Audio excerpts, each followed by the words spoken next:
Today I want to do something kind of going along with what we've been talking about in the past, which is about the subpersonality or these archetypal aspects of the human being. One of those archetypes is mother or caregiver or that nurturer, and all people have some of that in it.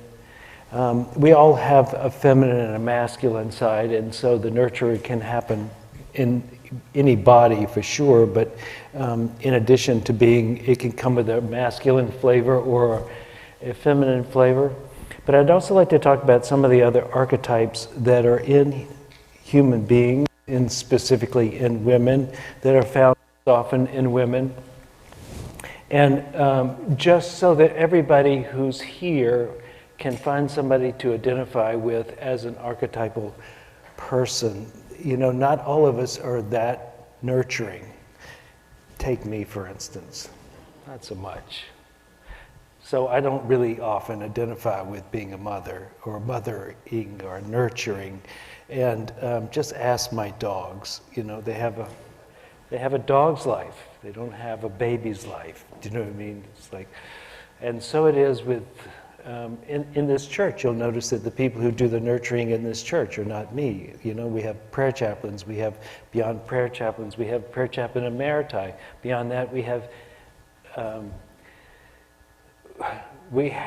the friend indeed. We have the prayer team that meets silently, the silent prayer team, and we also have Mimi. We have everybody doing that. You don't see me in there. So if you don't have it, consider yourself like me, just another person who doesn't have it.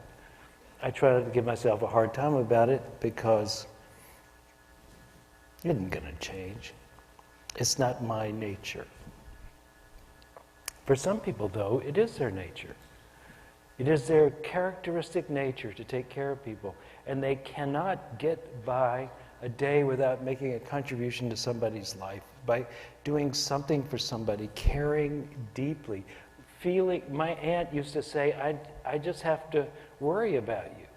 I have to worry, you know, it's like she wasn't doing her job if she wasn't worrying about, and I was the best black sheep in the family, so I got a lot of attention. Some people are like that, but some people are different. And I want to talk to you briefly about the great archetypal mother, which is Mary, the mother of Jesus, also known as Mary, the mother of God, which in the Catholic Church, Mary is immaculately conceived. Now, many of us not Catholics think Immaculate Conception applies to Jesus. But really the name, that title, Immaculately Conceived, is for Mary.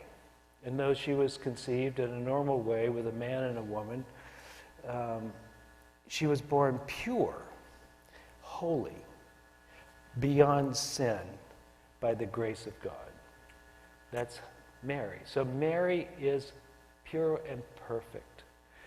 And this fits very well with Charles Fillmore's concept of what the metaphysical meaning of Mary, the mother of Jesus, was. And he holds that metaphysically she represents in all of us the soul, the pure soul, that soul which can hold a thought, which is the Christ, or the best of us, the highest of us, can hold that thought long enough, strong enough, deep enough for it to manifest in us. So one aspect of us, the soul, represented by Mary, is holding the concept of perfection of us, represented by Jesus, long enough for it to be conceived and to grow up and to nurture it long enough that it becomes fully manifest. That is, in Charles Fillmore, the founder of Unity's understanding of the metaphysical or the symbolic meaning of Mary, the mother of Jesus. There's an archetype for you. That's a story of a universal applied that we can apply to ourselves. Now, I was listening to someone recently talk about the Pietà, the sculpture in which Mary, the mother of Jesus, is holding the dead body of Jesus. And he was describing this as the sacrifice of the mother, who knows in the beginning, at the beginning, that her son will be a sacrifice. And as that, she is willing, her sacrifice is to be willing to grow that child, not keep the child at home under her wing, but let the child grow into maturity and to suffer in the world and even die as that person's fate or destiny. To be willing to be the mother, to let the child go and take the blows. That is her sacrifice.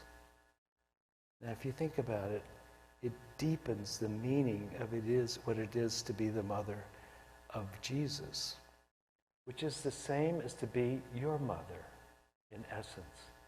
Because in so many ways, we represent Jesus to our mothers. They had to suffer enough to get us born.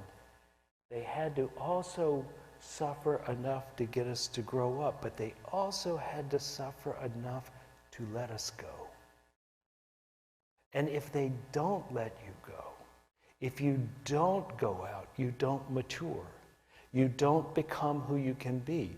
If you don't take your blows and grow from it, you don't become a full whoever you were destined to be. And you will die daily to the lesser of you so that the greater of you can come about. This is the scope of the human development. And it takes some nurturance to get us there. And that nurturance so often is the mother. And if we haven't thought about it, perhaps we should consider how much our mothers had to do for us. How many meals? How many diapers? How many days in the car taking you to and fro? How many times they had to say no to you?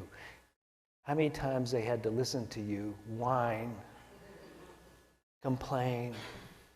How many times they had to watch you fall down and get your knees skinned?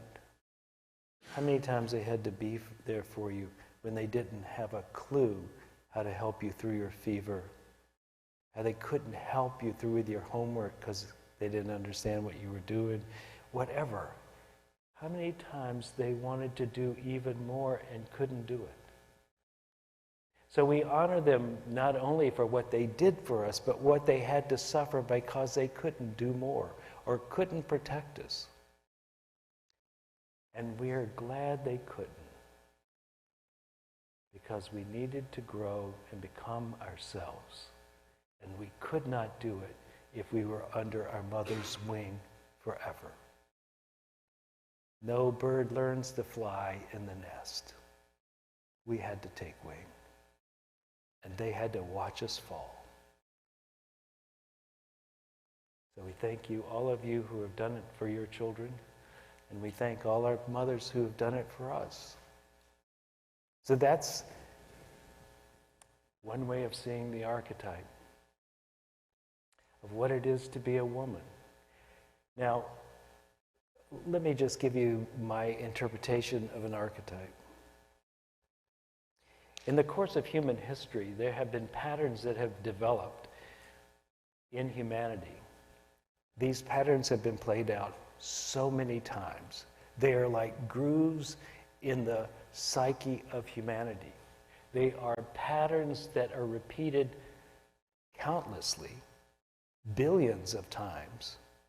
And people find themselves in those grooves, acting out the pattern of that groove, and they have typical styles that they become. And some of us get really locked into one. Most of us have several. A few have many. But let me just read you the titles of a few and see if any of these you can relate to. This is the one I'd like to start with, the innocent archetype. How many of you in here feel like you're the innocent? Right? You don't, it's like you kind of get by on your good looks, in a sense. You get by on the kindness of strangers. You get by, you don't need to know too much about the world. Everything's going it's kind of simple. And it's a really cool way to get through life. We often talk about reclaiming our childhood or our inner child. But there's a dark side to it. You know, often you get stuck repeating the same mistakes. You don't learn for what you're doing. You're not too well able to stand on your own 2 feet, and consequently you're reliant on others to too much degree. Everything has its advantages and its disadvantages in the same behavior. Have you noticed? The gift is also the curse. The technique that works here is also what will fail you, right? So the first is the innocent, the next is the caregiver, which I think we've been over. The third one is the sage archetype. You can kind of think of Oprah Winfrey maybe as that, who's somebody who's gathered a lot of information, who's been able to assimilate that, perhaps is able to be very successful, has produced a lot in her life. And we kind of like the sage in general, although you don't like them all the time, and sometimes they're just too much to bear, aren't they? The lover, Marilyn Monroe, we kind of like to see it on the screen. The lover is probably the predominant female archetype we see on TV and movies. As I was researching this, there's somebody who says, I have 12 different types of lover archetype. It's like, oh my gosh, no wonder men have a problem. Do you know what I mean? We don't understand. We hardly understand one. You give us 12 and 12 options, we wouldn't know what to do with it. And so anyway, you can have different patterns, subsets of the pattern, and you can imagine what the benefits of that are. You're attractive. You attract people not just by your looks, but just by your being. You're just a lover, and people just want to be around you. And yet, you see the vulnerability that comes with that as well. If you track the story of Marilyn Monroe, it wasn't a happy, easy one. The mystic, Frida Kahlo, maybe is an example of that. And this is, there are probably a few of you in here who fit this description. And I think the beauty of this is that y'all are in touch with something, and to some degree, really all you want is a safe place to be mystical. But that can also lead to over-withdrawing and being away from people and having your own, being kind of reluctance to be out. I think COVID kicked in a lot of that for people. And many of us found it hard to come back into the world once we started to really explore this inner world for ourselves, this quiet, the peace of that. And so we have been reluctant to re-engage with the world, and that has been part of the outcome of the mystical aspect of ourselves. Think of Billie Jean King for the next one, who is a huntress. The woman who is determined, dangerously pointed in one direction, gets it done, not to be messed with, right? And everybody, most of the women I know hold this.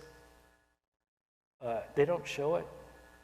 Many of them are it, but they don't show it, right? They're kind of quiet about it. You got to be careful with them. That T-shirt that says, underestimate me, this is going to be fun.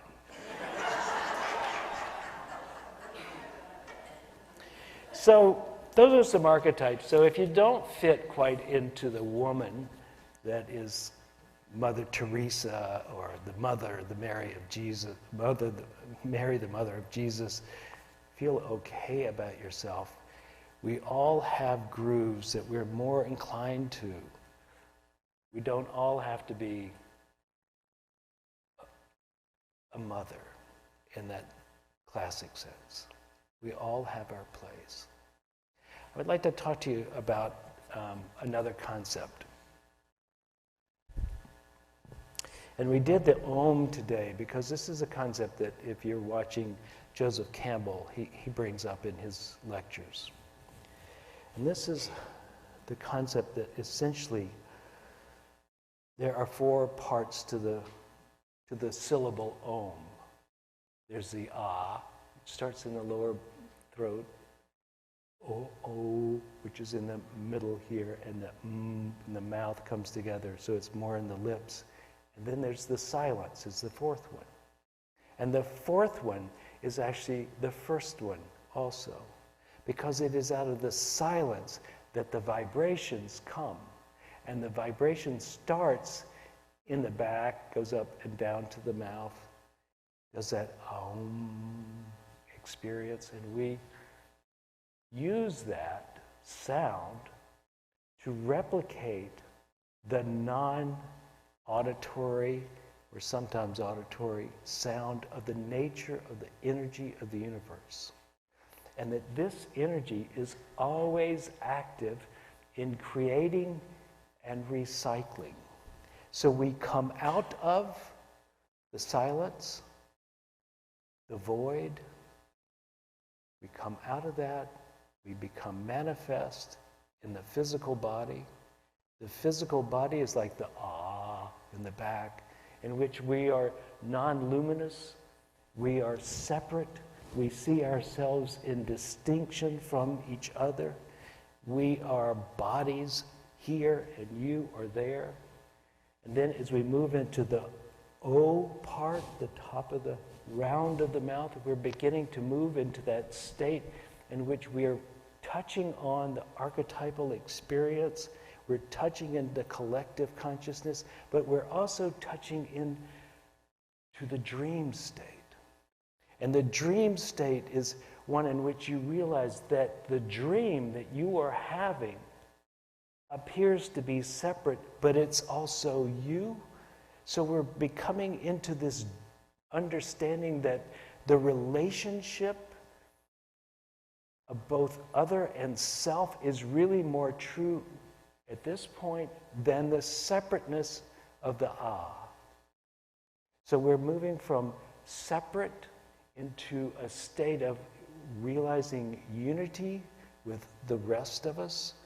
So the dream, as you recognize that you're the dreamer and the dream at the same time, things become more luminous, easily change, they adapt quickly, they have bizarre powers in a certain sense to be in 2 places or weird places side by side.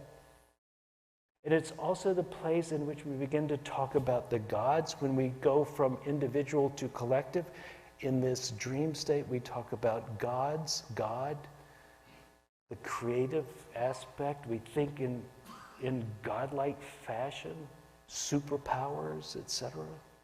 Right? And then as it closes back down, it comes into that state of awareness. So the first one is like waking up, dreaming, and then deep sleep. And in the deep sleep, there's still consciousness, that the consciousness, that same underlying consciousness is both here, there, and there. This consciousness now is more silent. We don't have the egoic aspect going on. We don't have the I going on. We are in the state in which there's undifferentiated consciousness again. And we are moving into that as we move into sleep. And the idea of awakening is to be able to keep your awareness all the way deep into sleep so that you can come into undifferentiated awareness undifferentiated awareness in this state which is called dreamless, that you can still be awake. And so we wake, we dream, we move into deep sleep. And then we disappear. We as beings come into a state of being, awakening more, fully awakening, returning to the source.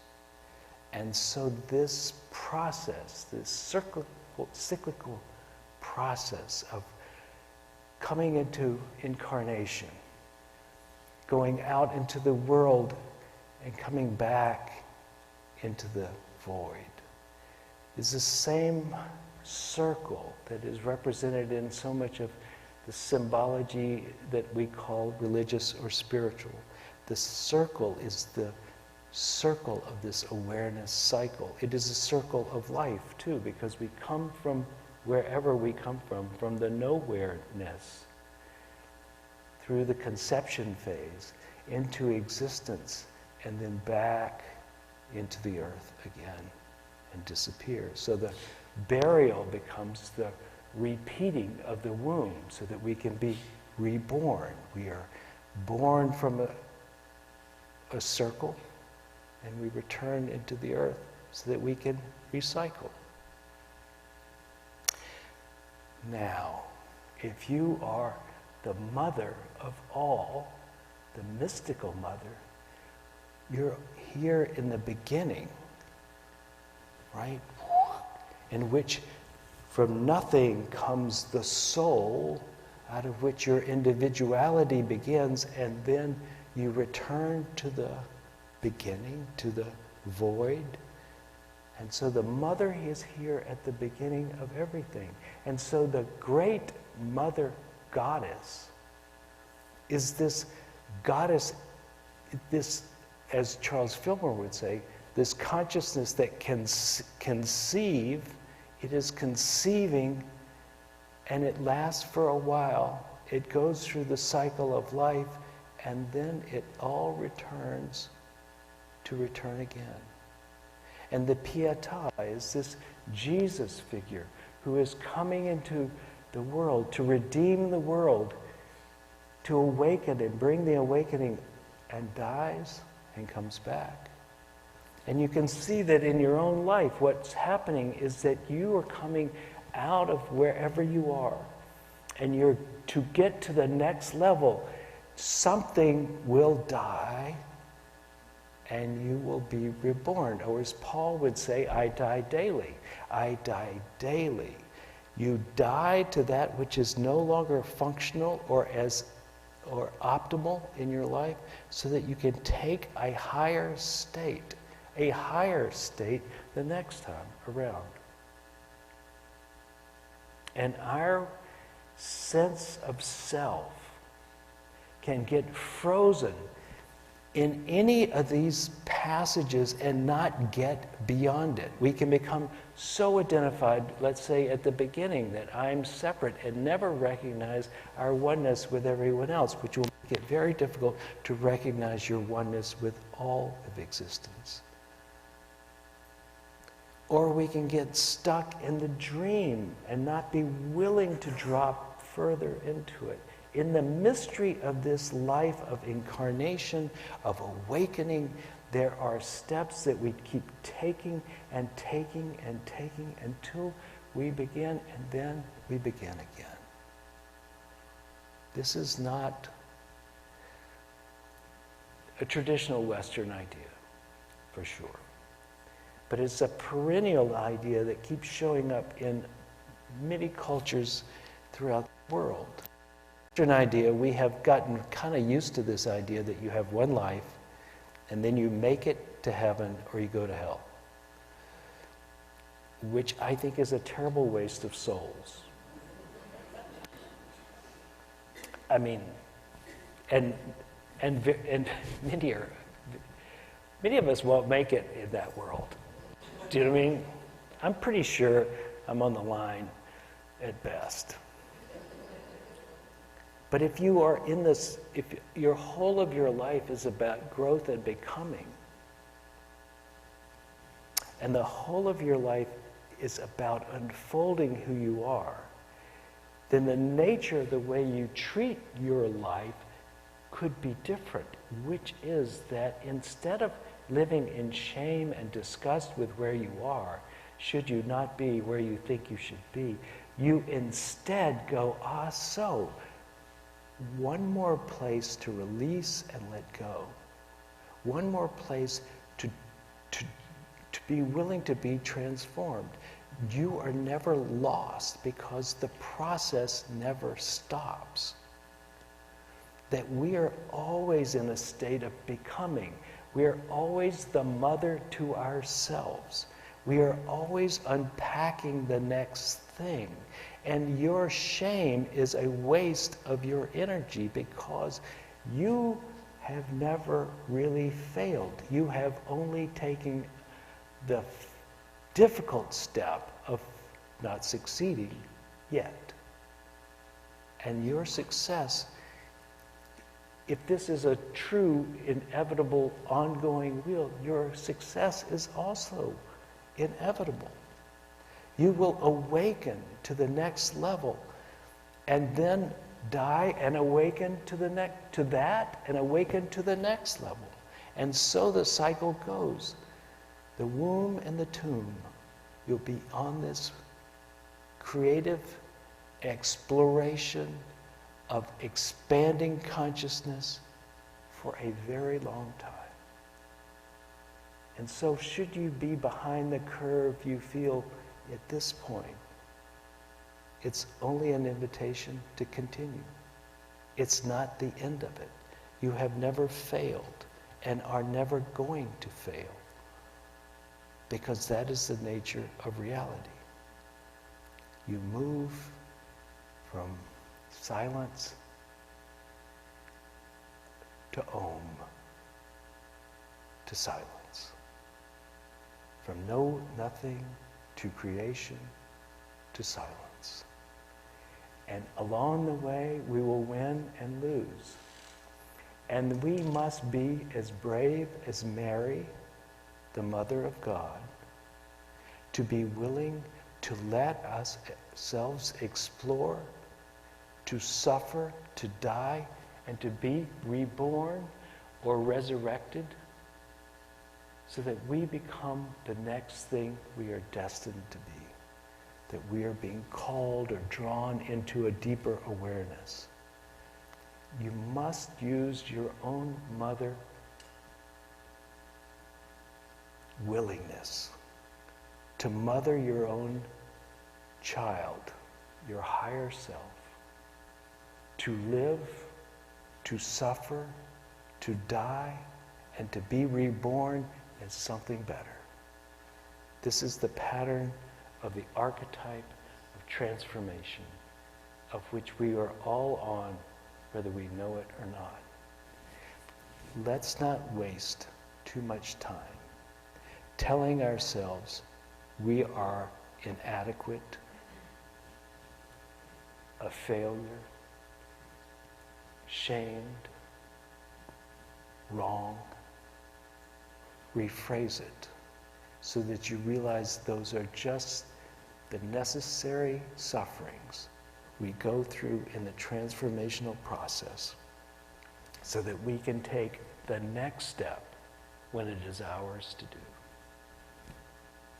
Let's pray.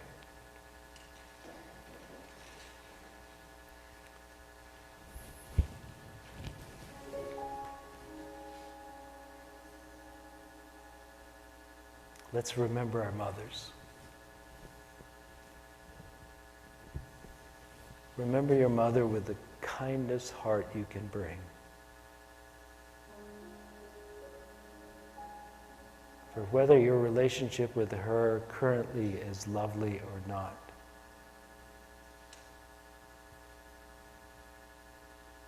there is a spark that she brought into the world, that she bore, that could not have been easy, even if it was brief.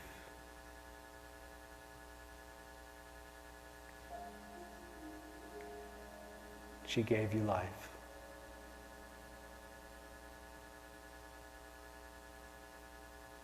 She watched you grow up. And she let you go.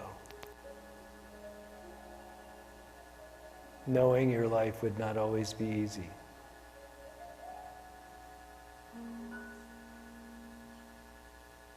Knowing you would lose at times. You might be lonely, or hungry, or poor, or sick, or sad,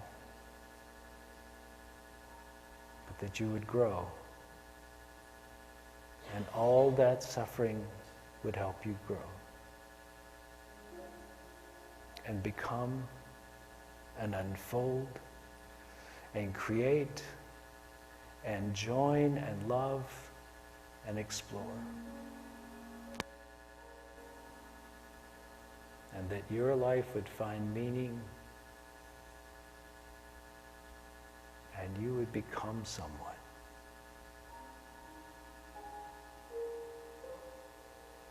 It takes a lot to be a mother. It takes a lot to be a child. Let us honor the path that this life lays out for us. The complexity, the beauty, the unfolding mystery that is this life.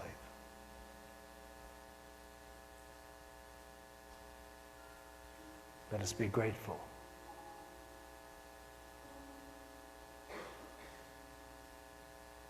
Let us be optimistic.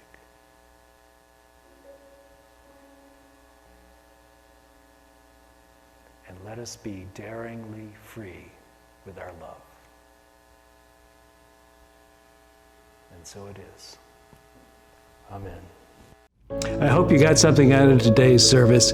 We intend to bring you things that will help you in your life become more of who you want to be, give you the freedom of forgiveness and the hope of expectancy that your life will unfold in a way that brings you joy, happiness, and is a contribution to the world. If you would like to contribute to this ministry, please go to unitytriangle.org, hit the donate button, and it will lead you into an easy way of doing that.